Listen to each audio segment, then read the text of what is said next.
I'm just waiting for like this like symphonic burp to leave my body at some point. It's gonna happen. It's gonna be fucking great. Yeah.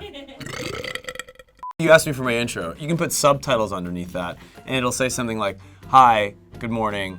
I'm Darren Criss. I'm here with BuzzFeed, hanging out with puppies and talking about all kinds of whack." If you speak perfect burp, I think some of the first generation burp kids will be a little more connected to that language. That's some native burp culture for you. There it is. There you go. Like most normal human beings on the planet, I love puppies, but I am allergic to dogs. So as this goes on, I'm just gonna start tweaking out more and more and more. My head might fall off, I don't know. You won't even notice because you'll be too busy being enchanted by puppies. Bring out the puppies, great, bring them in. Hello, little puppies. This is such an absurd thing that you guys do. You guys have no idea the situation you've been put in. I gotta be like articulate and thoughtful about my life. I can't do that when there's puppies around. Do you guys know the Primus song, Too Many Puppies? This is for some of you music nerds out there. I'm in a Les Claypool of puppies. That was like a joke on a joke. This is all stuff you don't need to worry about. There's puppies here. Hi, sweetie. Let's boogie. The puppies are ready. And they couldn't give less of a about whatever I'm about to say.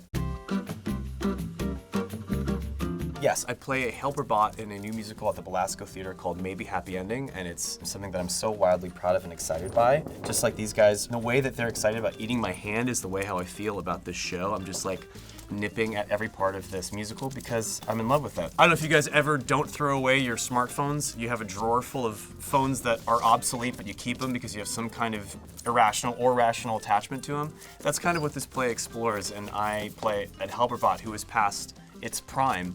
It's somewhere between a pet, a puppy, a child, and a servant. So kind of a weird cocktail of those things. There's a lot of heightened exaggeration that I take from everything from old Italian theater, from old Japanese theater. You guys are cruel. This is impossible. It's like every puppy that when you puppy together, all the puppies just sort of, you know, puppy and I think puppies as a whole puppy to the theater and they just like puppy the whole puppy, and that's why I think that's why puppy is the best thing for the puppy. I just try and make sure to get my mind and body right. Big thing about eating, I don't like eating like at least 3 hours before a show. You don't want to be Burpy McGee on stage. Robots shouldn't be burping. It's probably good if humans don't do that for your fellow castmates. It happens, but you know, I just try and be wise about that stuff. Wait, are these all rescue dogs? Yeah. Oh, come on! And the irony is you guys are rescuing us. Art imitates life a little bit in the show because I play a Model 3 in a world of like Model 20s. So my co-star Helen J. Shen is making her Broadway debut and she's a Model 5. We both graduated from the University of Michigan, many moons apart from each other. So let's just say her operating system is a little newer than mine. I'm still kind of running Windows 98 and holding on to that AOL account. So she and I have different experiences of the world, but we have so much to learn from each other, and there's a bit of that in the play. So when you ask who are people that I would want to share the stage with, as we get on in this world, I think the people who you get excited about sharing any artistic experience with are the ones that are younger than you and that have more to teach you about the world in a way that you hopefully have enough to impart on them. And the wheel keeps on turning, baby. I've somehow managed, I don't know what I did in a previous life, to hang out with you lovelies, but also to do another dream show of mine, which is I got to do Hedwig and the Angry Inch. And Hedwig was like, that was my in high school. I absolutely love that show. I love that music. I love everything that it's about. Getting to do that on Broadway and on tour was something of like a wish fulfillment situation. And the fact that I got to be part of that was really amazing. I mean, listen, at this point, it's all just a dream. So where do you go from there? And the answer is to get to do an original show. But I think there's something really special here. It's a little gem of a show that I think is much bigger than me. And I think is much bigger than the sum of its parts. And we've only been in previews for a little bit. We're not even open yet, guys. And that has nothing to do with me. I think it was great before I got there, and I'm just so lucky that I somehow managed to jump on this train that was already bound for glory. Right? Yes! Yes! This train is a bullet train to goodness! It's very simple. Christian asked me to be his date at the CFDAs, and I was like, who said no? What like Rolodex did you like burn through where suddenly I was somebody you would ask? So as a Christian Siriano fan, I was like, yes, next question. And I went to his studio. I saw this beautiful pink dress that was very Christian Siriano. I kind of jokingly was like, that. He's like, no, I was thinking that. I'm like, you're kidding, because that would be amazing. I was joking, because surely that's not what you had in mind. And it was, and I was like, I could not be more on the same page. If you're not into it, great, yum yum, more for me. I don't know how to answer that. I don't need anybody to be a fan of what I do. I work hard, I'm proud of what I do, and there are people that I like, and if they so choose to be into what I'm doing, then yippee. Yeah, of course, duh. That's what's the point of doing anything if you don't get to steal shit. Right, puppies, come with me! Ah! Dude, I took the Warbler jacket from Lee. Duh, you think that shit isn't in my closet right now? No, they gave it to me. You talk to everybody. I don't do it in like a nefarious way. All of them? Oh, I don't know, man. Like, by the time the show was over, you know, Harry Styles was starting to put out stuff. Imagine some Harry Styles. I mean, all the top hits, man. You know, Sabrina, Chapel, etc., etc. Man, I get a lot of cool stuff. That's hard. I would have thought about it. Oh, puppies. Yeah, puppies for sure. I have an out for if I don't have an answer. I just say you guys. Here, let's see how many puppies we can put in my lap. If we're gonna be covered in dog hair, might as well go for it. Just get smothered, right? Yes. What are we doing?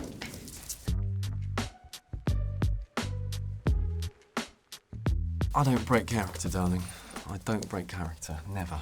I'm probably more likely to try and break somebody than they are to break me. I'm pretty mean that way. I take my work very seriously, I just don't take myself seriously at all. Probably the more serious something is, the more likely I am to be just taking the piss, as the Brits would say. You know, farts are always funny. Need I say more? It's too early, so none of them. What time is it right now? It's almost 9 o'clock. Cordover Street? Yeah, Cordover Street might. I think he'd be worried. I think he'd be wondering why I'm FaceTiming him. You know, you get FaceTimes from certain people where you're always like, okay, like what's going on here? Eye contact is very important. However, I know that it's not easy for everybody. So ick is a strong word. You know, there's a difference between trying to meet a person and then like not being able to look them in the eye. It's another when you're like, hey, and you're clearly looking at something else. That's an ick. Not a big fan of people urinating on the train when I'm on it. That's a big ick. Maybe don't do that. But you guys can kind of just urinate wherever you want. That's the cool thing about being a puppy. Go ahead, chew those. They're Louboutins. They're not really, you know. Yeah, that leather's real yummy. Yeah. Tastes like Hollywood. Oh, puppies. Say it again. It gets funnier every time. No, it doesn't.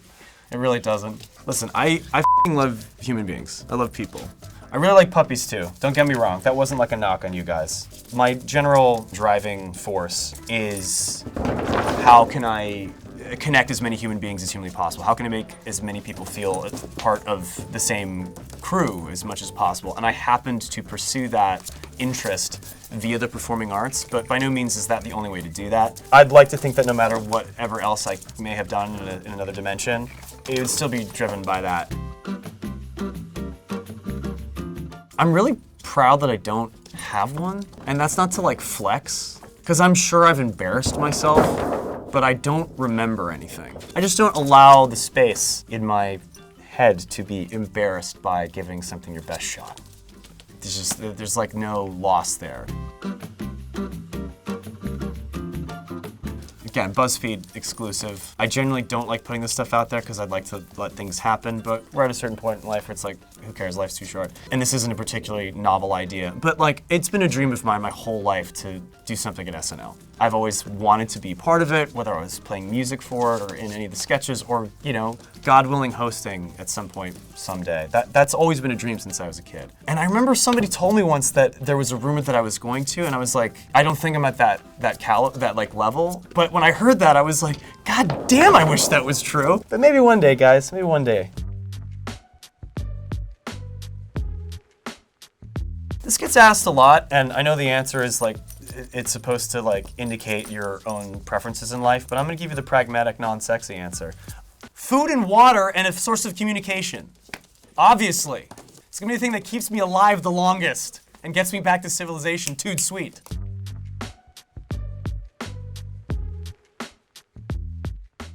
The joy of getting to experience something you love with somebody who hasn't is like something that is achievable constantly. So I feel like I do get to do this to some degree. Like if you've never heard Stevie Wonder in your life and you suddenly get to hear Stevie Wonder and you're like, this is real. Every time you revisit it, there is something new to be gleaned. Sam Rockwell. And now real life crushes. We've got a real dirty text chain going that I'm really proud of. Real filthy. Cancelable. I didn't actually say anything bad. I just said the word cancelable. You can't cancel somebody for saying the word cancel, or can you? That's it. I'm done. I'm done now. I'm through. I went out with the puppy.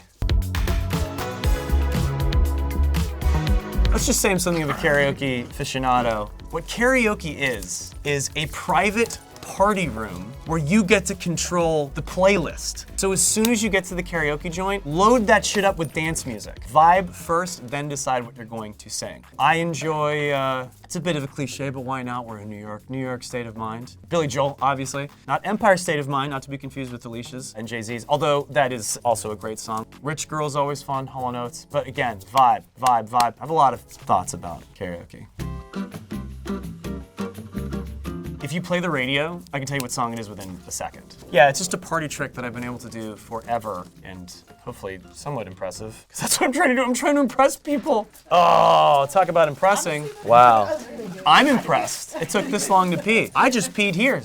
It ain't over till the puppies pee. I did my damnedest to try and talk about Maybe Happy Ending, which is the new musical at the Belasco Theater, starring myself and Helen J. Shen. It's a wonderful, original musical I'm really excited to share with you. These beautiful little puppies are from North Shore Animal League America if you're looking to adopt. Thanks, guys. Thanks, everybody. Adopt a puppy.